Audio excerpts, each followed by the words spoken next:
You people don't sit here." The words didn't just land.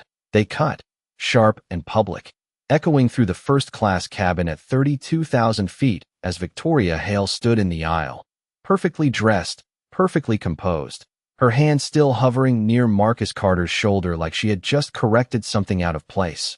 Marcus didn't move at first, not because he was unsure, but because he had seen this moment before.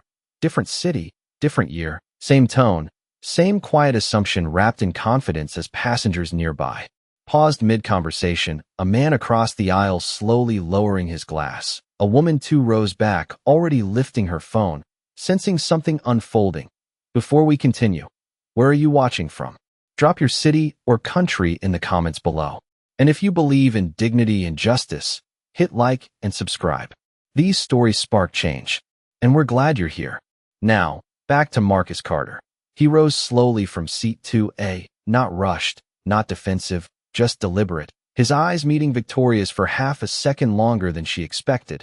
And in that silence there was no apology, no confusion, just memory, because 20 years ago he had stood in another terminal, holding another ticket, while someone told him he didn't fit the image, and now here it was again, dressed in first-class linen and entitlement. "There must be a mistake," a flight attendant said, quickly, stepping in with a tight smile that didn't reach her eyes, already siding without asking, already correcting without checking, as if the conclusion had been written before the question was asked. Marcus reached into his jacket and calmly held out his boarding pass, crisp, untouched, the name clear, the seat unmistakable, but she barely glanced at it before shaking her head. "I'm sorry, sir, but this seat has been reassigned." Her voice polite, her posture firm, and just behind her, Victoria had already slipped into the seat, crossing her legs, settling in like something had just been returned to its rightful place. The air shifted, not loud, but charged, the kind of tension that makes people look without wanting to be seen looking, and somewhere near the galley, a young trainee hesitated, her eyes flicking between the screen and Marcus, her lips parting like she wanted to say something but didn't yet have the courage. Marcus lowered his hand slowly, still holding the ticket, still calm, as if the moment itself wasn't surprising, only disappointing, and when the attendant gestured toward the back of the plane, suggesting he follow her, something in the cabin tightened, not because of what was happening, but because of how easily it was happening. Marcus exhaled once, steady, controlled, then glanced around the cabin, not searching for help, not seeking approval, just observing. The way someone does when they already understand the outcome but are waiting to see who reveals themselves along the way. And then, without raising his voice, without stepping forward, he reached into his pocket, pulled out his phone, and paused for just a second before dialing, his gaze never leaving the woman now sitting in his seat, as if he were giving the entire cabin one last chance to recognize the mistake before he said a single word. The call connected on the second ring, quiet and immediate, like the person on the other end had been waiting for it. And Marcus Carter did not raise his voice when he spoke. He never did. He simply said, "Stay on the line," and slipped the phone slightly away from his ear, letting the silence in the cabin do most of the talking as the flight attendant shifted her weight, clearly expecting resistance, an argument, something she could respond to. But Marcus gave her nothing, just calm, just presence, and that absence of reaction made her tone sharpen. "Sir, I need you to step out of the aisle so we can prepare for departure," she said, her smile thinner now, more procedural than polite, while behind her Victoria adjusted the armrest, claiming the space inch by inch like it had always belonged to her, her eyes forward, her posture relaxed, as if the situation had already been resolved in her favor. A few seats back, someone whispered, "This does not feel right," but no one said it loud enough to matter, not yet.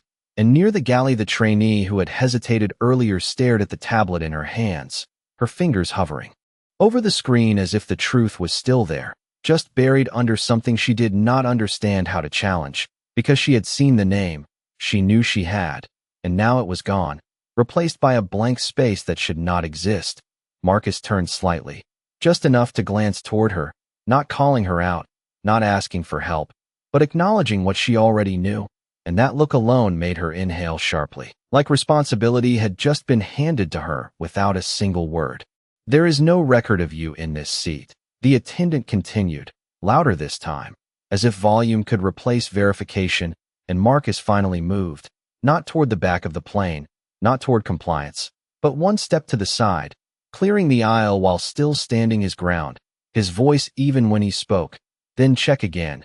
And it was not a suggestion, it was not a plea, it was a statement wrapped in patience, the kind that made people uncomfortable because it did not bend.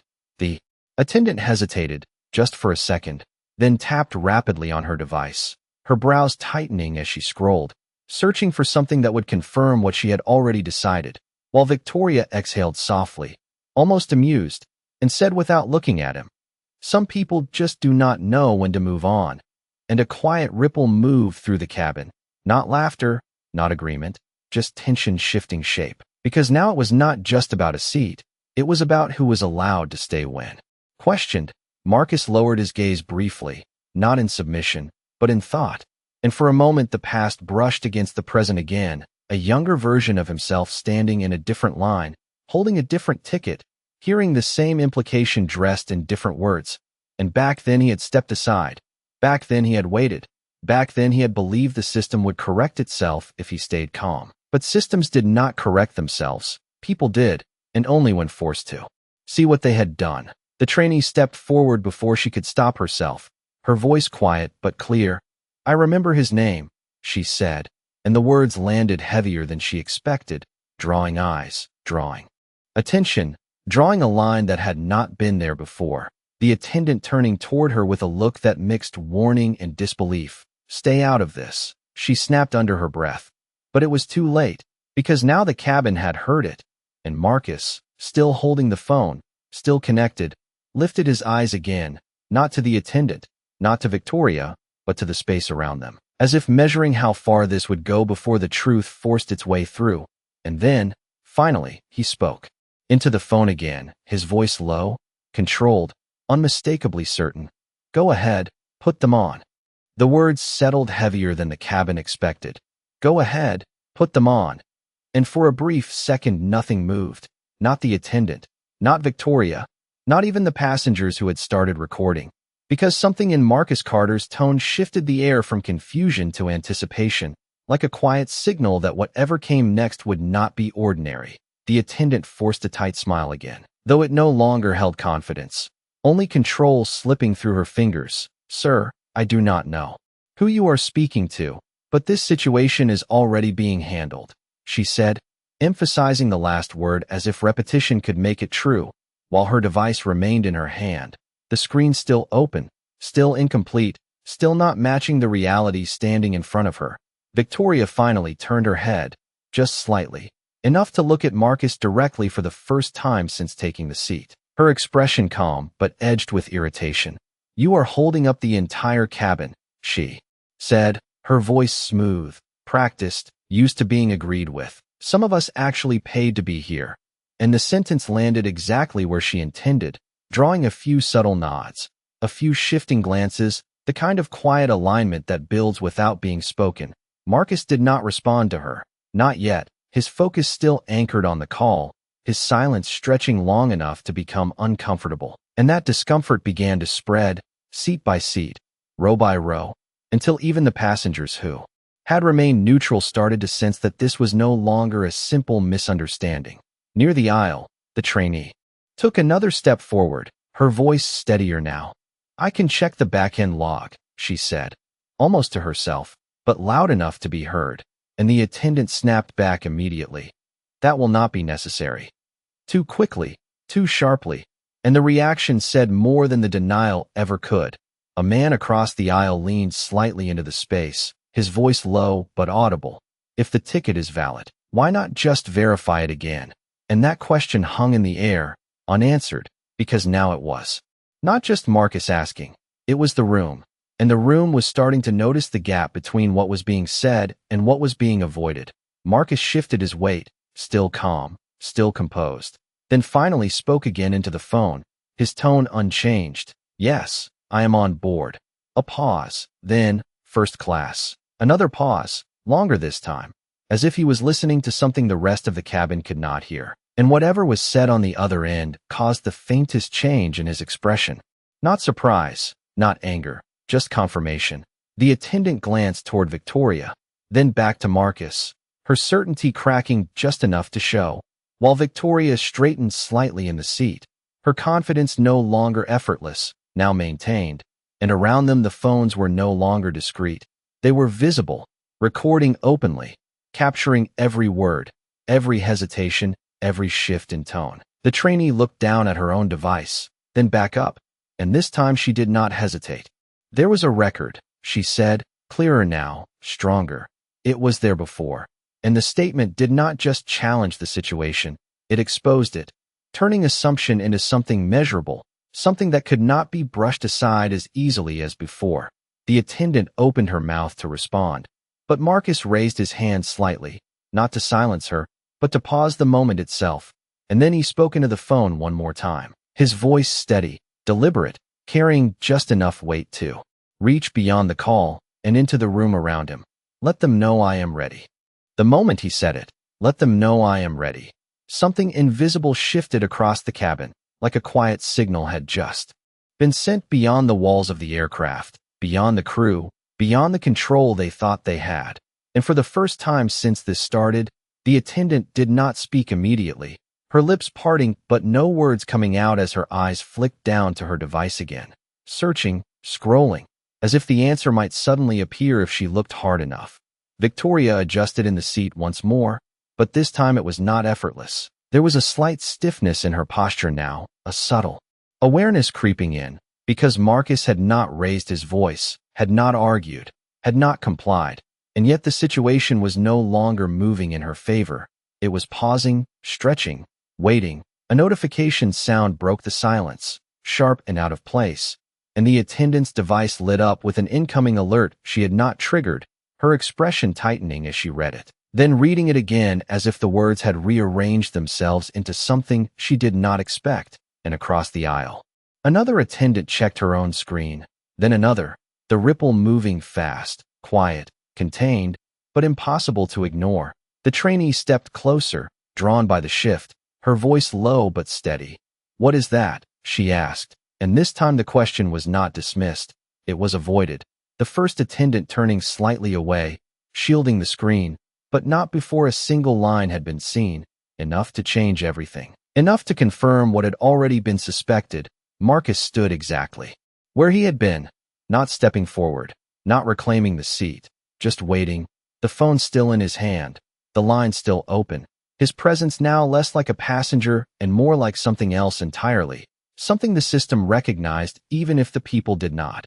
A voice came through faintly from the phone, not loud enough for words to be clear, but distinct enough to carry authority, and Marcus listened without interrupting, his expression calm, focused, then gave a small nod, the kind that closes a conversation without needing to explain it.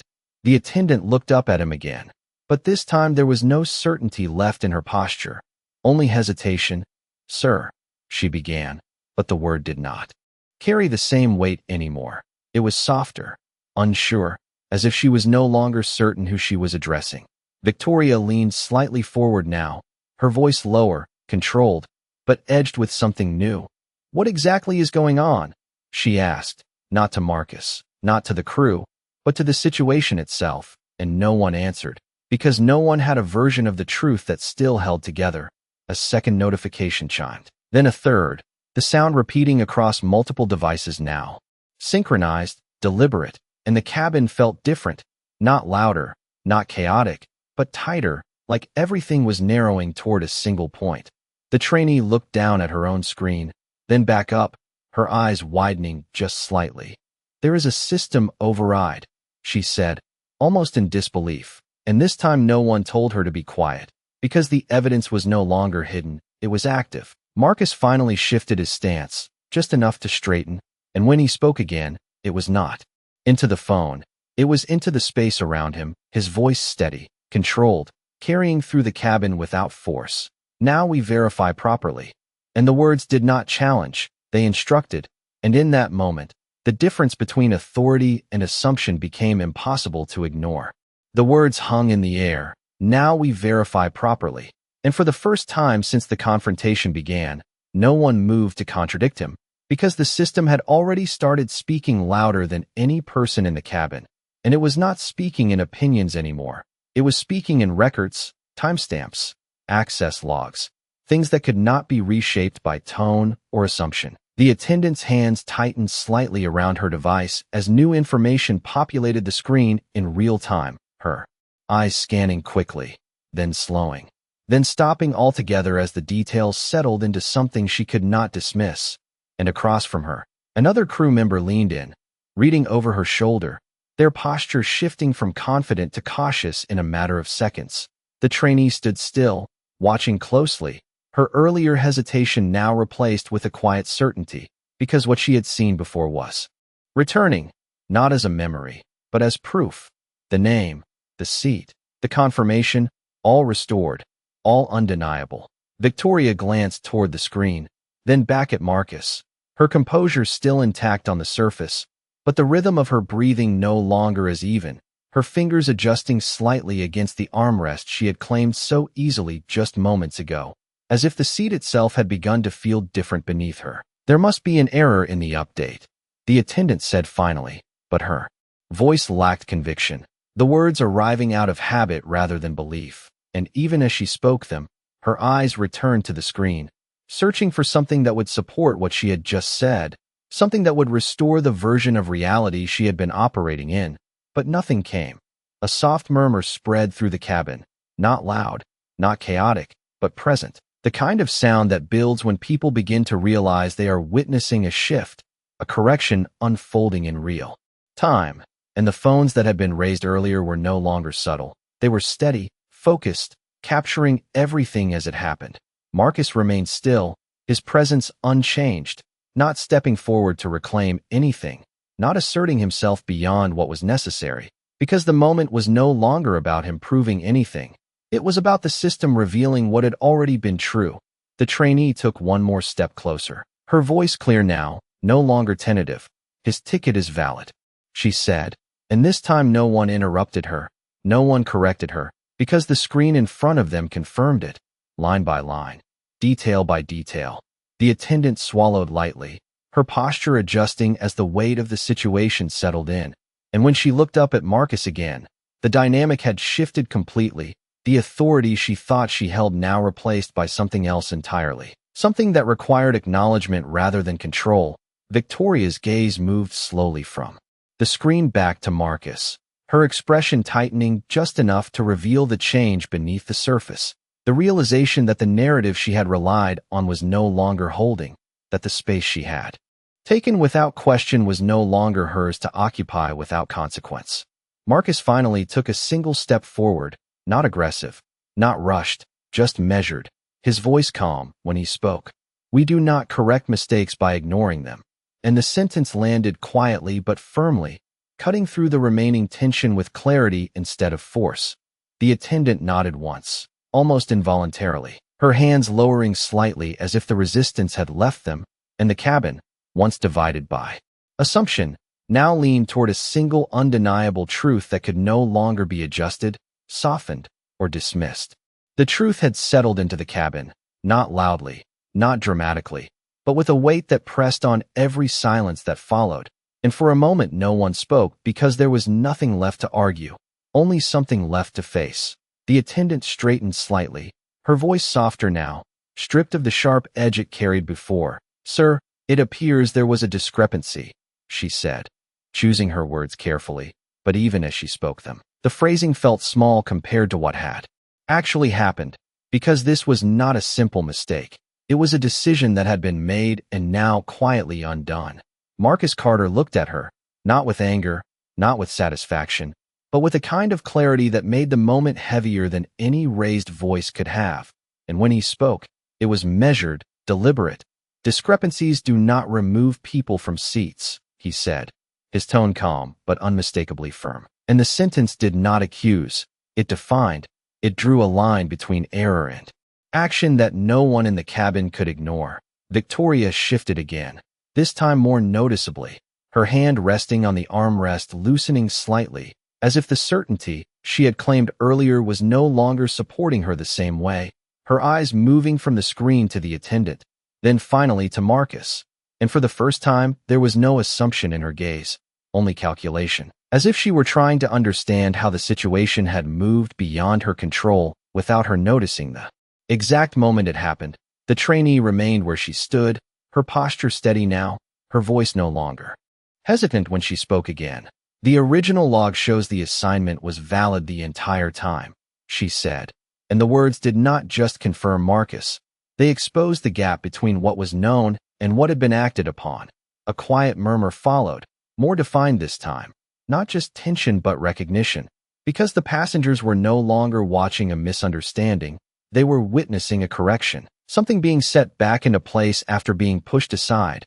Marcus glanced briefly toward the seat, then back at the people standing around it, his expression unchanged, and then he said something that shifted the moment even further. "I am not asking for the seat back." And that sentence landed unexpectedly, creating a pause that stretched across the cabin, because it removed the simplest resolution and replaced it with something more complex, something that required accountability rather than adjustment. The attendant blinked, caught off guard. "Sir, your seat is available," she replied quickly, almost reflexively, as if restoring the physical space would resolve everything that had led to it. But Marcus shook his head slightly, not dismissing her, just clarifying. "This was never about the seat," he said, his voice steady. And now the focus shifted entirely, from where he was sitting to how he had been treated, from position to principle. Victoria inhaled slowly, her posture straightening again, but this time it felt intentional, controlled, like she was rebuilding composure rather than resting in it. And when she spoke, her tone was quieter, more measured. "If there was a mistake, then it has been corrected," she said, but the sentence lacked the finality it once would have carried, because the room no longer accepted easy conclusions. Marcus held her gaze for a moment, not confrontational, not aggressive, just present. And then he responded with a calm that carried more weight than anything raised or emotional. "Correction is not the same as understanding," he said, and the words settled into the cabin like a second truth layered over the first, deeper, harder to dismiss. The devices in the hands of the crew remained active, the system still open, the logs still visible, and for the first time since this began, no one rushed to close them, because closing them would not erase what had already been revealed, and the cabin, now fully aware, waited not for the seat to be reassigned, but for the moment to be acknowledged in a way that matched its weight. The cabin did not move forward. It held its breath, suspended between what had been exposed and what still had not been said, and Marcus Carter stood at the center of it without raising his voice, without stepping closer, yet somehow holding more presence than anyone seated around him. Because the moment was no longer about correction, it was about truth finding its way into the open. The attendant looked at him again, waiting, uncertain now, as if expecting him to say something that would resolve it cleanly, something that would allow everyone to return to their roles. But Marcus did not offer that. He did not smooth the edges or soften the weight. He let it sit, and in that silence the discomfort grew, not chaotic, not loud, but undeniable. Victoria shifted once more, slower this time, her posture no longer anchored in confidence but held together by control, and when she spoke again, her voice was measured, careful. "So what exactly are you suggesting?" she asked, and the question was different now, not dismissive, not superior, but searching, because the ground beneath her certainty had already given way. Marcus met her gaze, steady, unflinching, and for a brief second the entire cabin seemed to narrow to that exchange, two perspectives facing each other without interruption, without noise, and then he answered, not quickly, not forcefully, but with a calm that carried more weight than anything raised in volume. "I am suggesting that this moment is not new," he said, and the words landed deeper than expected, because they were not about the seat, not about the flight, but about something larger, something that stretched beyond the cabin itself. He paused just long enough for that meaning to settle, then continued. "What matters is not that it happened," he added, his voice even, controlled. "What matters is how quickly it was accepted as normal." And that sentence shifted the room again, because now the focus was not on one decision, but on the ease of that decision, the speed of it, the silence that allowed it. The trainee lowered her eyes briefly, then lifted them again, standing firmer now, as if understanding her place in the moment more clearly. while the other crew members remained still, their earlier certainty replaced by something quieter, more reflective, something that did not come with a script. Victoria inhaled slowly, her gaze dropping for just a second before returning to Marcus. And when she spoke, the edge in her tone was gone, replaced by something closer to acknowledgement, though not yet fully formed. "That was not my intention," she said, and the sentence was careful, constructed, but it did not carry the authority it once did, because intention no longer held the same power as impact. Marcus listened without interrupting, his expression unchanged, and then he responded with a clarity that cut through the remaining space between them. "Intention does not erase outcome," he said, and the words were not harsh, not accusatory, but final in a way that left no room for reinterpretation. The cabin remained still, the devices still open, the evidence still visible, but now the attention had shifted fully, away from systems, away from verification, and onto something harder to measure, something human, something that required more than a correction to resolve. Marcus lifted the phone slightly, as if remembering the connection still open on the other end, then lowered it again, choosing not to speak into it just yet, choosing instead to let the moment complete itself before anything else was added. And then, after a pause that felt longer than it was, he said the words that changed everything, his voice calm, precise, carrying through the cabin without effort. "My name is Marcus Carter." And the room seemed to tighten around that introduction, not because of the name itself, but because of the way it was delivered, like something that did not need to prove its weight, only reveal it. "And I do not need to take this seat back," he continued, his gaze steady, "because this airline already belongs to me." The words did not echo, they settled, heavy and absolute. "This airline already belongs to me." And for a moment the cabin lost its rhythm entirely, like the air itself had paused to catch up with what had just been said.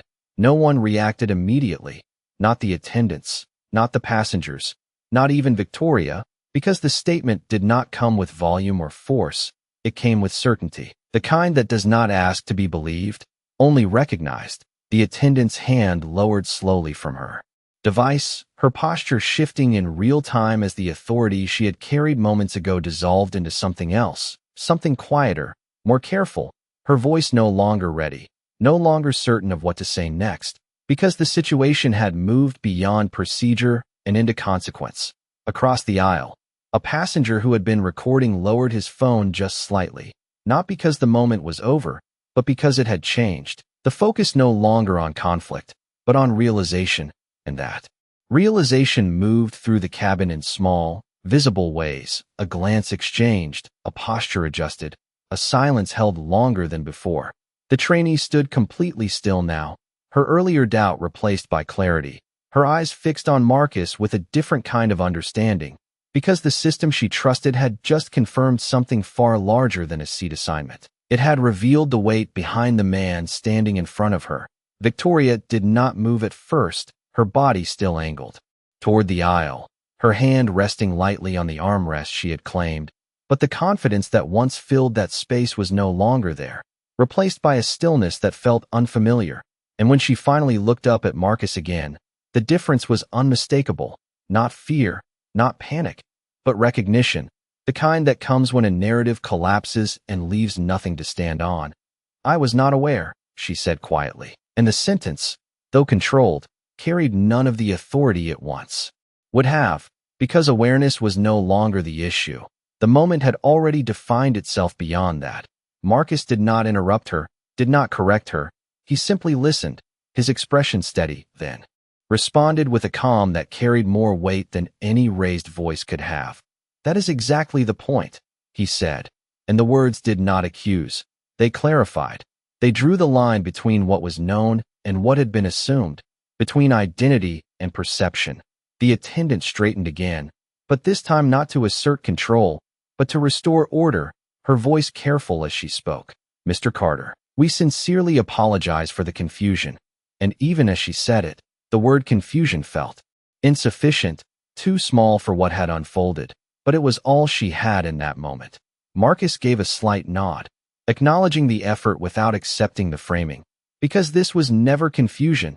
It was something deeper, something that could not be resolved with a single word or a simple apology. The system screens remained active, the logs still visible. And for a brief second, the entire cabin seemed to orbit around that truth, that everything had been recorded, everything had been seen. Not just by the people present, but by something larger, something that would not forget. Victoria slowly lifted her hand from the armrest, her posture adjusting as if the seat itself no longer belonged to her in the way she had believed, and without being told, without being asked, she rose, stepping into the aisle with a composure that was now built on awareness rather than assumption, creating space where there had been none before. Marcus did not move toward the seat, did not claim it, because the moment had already shifted beyond physical position. And as he stood there, calm, steady, present, the cabin understood something that had not been clear before, that this was never about where he was sitting. It was about how quickly he had been told he did not belong, and how quietly that assumption had been accepted until it could no longer stand. The aisle cleared, the seat empty again, but no one rushed to fill it, because the moment had already outgrown the space it started in, and Marcus Carter stood where he had been all along, calm, grounded, unchanged, while everything around him adjusted to meet the truth that had finally surfaced. The attendant stepped back slightly, her posture no longer defensive, her voice measured with a sincerity that had not been present before. "Mr. Carter, we will make sure this is addressed immediately," she said. And this time the words were not routine. They carried the weight of what had just unfolded, the recognition that something deeper than a seating error had taken place. Marcus gave a small nod, not dismissive, not accepting, just acknowledging. Because this was not about promises, it was about awareness, and awareness had already begun. The trainee remained still for a second longer, then lowered her device, her shoulders easing slightly as if she had just stepped through something that would stay with her long after this flight ended. Her voice quiet when she spoke again. "I am sorry."